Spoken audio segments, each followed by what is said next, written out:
projeto Videopílula de Direito e Cidadania, idealizado pelo professor doutor Valdir Severiano de Medeiros Júnior. Hoje iremos discutir um tema que envolve direito, ética e filosofia. Os animais devem ser tratados como objetos ou como sujeitos de direito?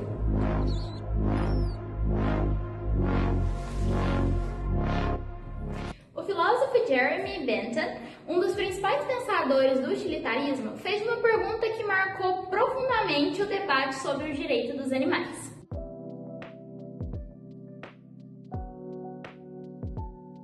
Essa reflexão mudou a forma como muitos estudiosos passaram a enxergar os animais.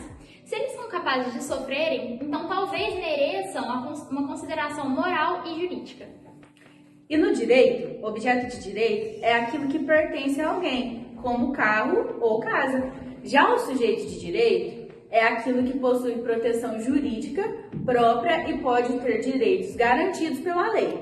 É que durante muito tempo os animais foram tratados apenas como propriedade humana. Porém, avanços científicos comprovam que todo mundo sempre soube que os animais, nossos irmãos irracionais, possuem sensibilidades, emoções e capacidade de sofrimento. E isso gerou um grande debate jurídico e filosófico. Será que os animais deveriam ser tratados como objetos de direito? Na maior parte da história, os animais eram utilizados principalmente para alimentação, trabalho e entretenimento. Com o avanço da ciência e da filosofia moral, começou-se a discutir a necessidade da proteção dos animais.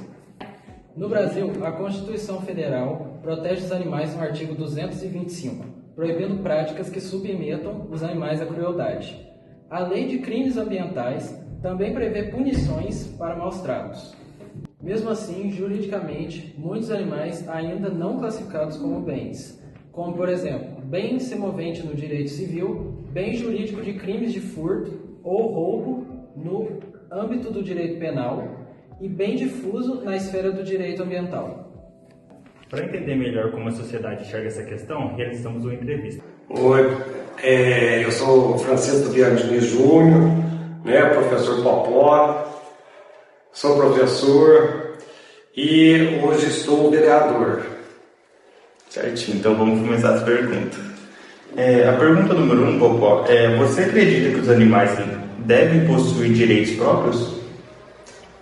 Isso daí é uma coisa que, quando a gente começa a aprofundar na causa animal, a gente já vê que já existe na Constituição a defesa da fauna, Então a própria Constituição fala que a gente tem que ter esse olhar da causa animal.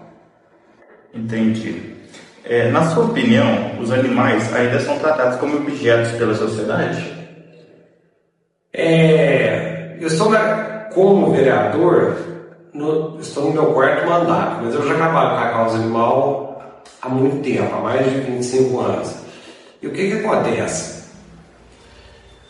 Hoje, teve uma mudança muito grande. Eu participei, desde quando eu entrei na vereança, que eu participo de muitos eventos, Eu tenho o deputado estadual Moraldinho junto, que é um amigo, além de ser um deputado que ajuda na causa animal, ele é um amigo meu. E eu convivo muito lá no gabinete dele com várias associações e que teve uma mudança muito grande, está ocorrendo uma mudança muito grande.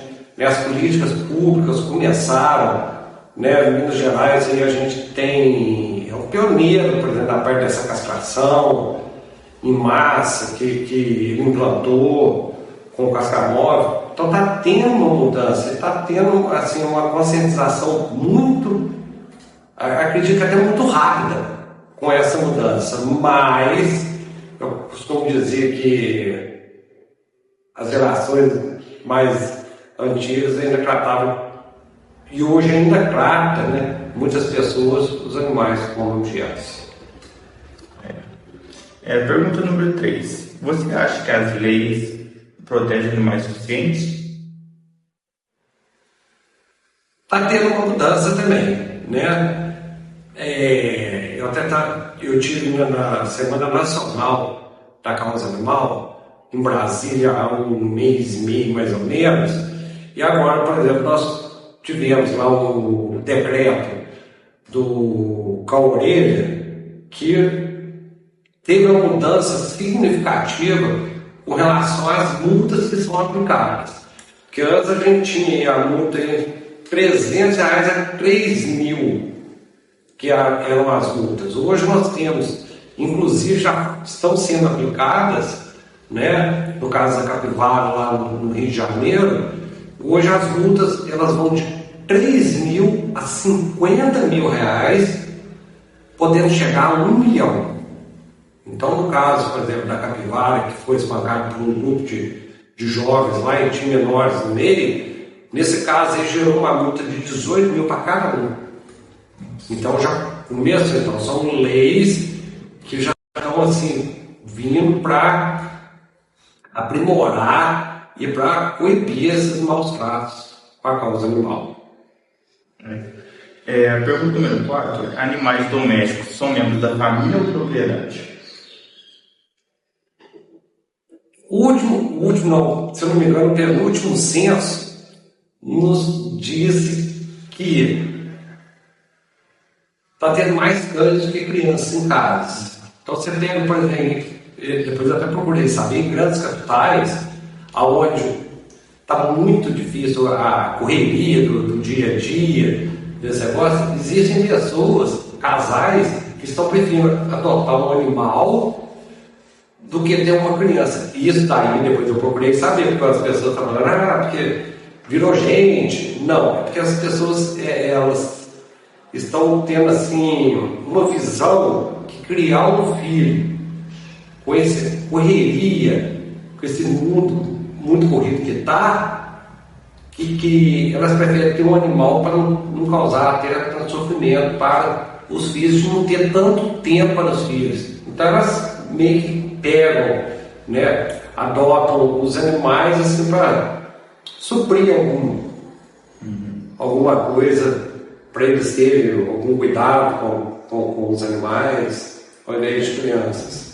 As respostas mostram que a visão da sociedade sobre os animais estão mudando. O tema deixou de ser apenas emocional e começou a ter discussões éticas, jurídicas e filosóficas. O modo em que tratamos nós animais é um espelho da nossa própria sociedade.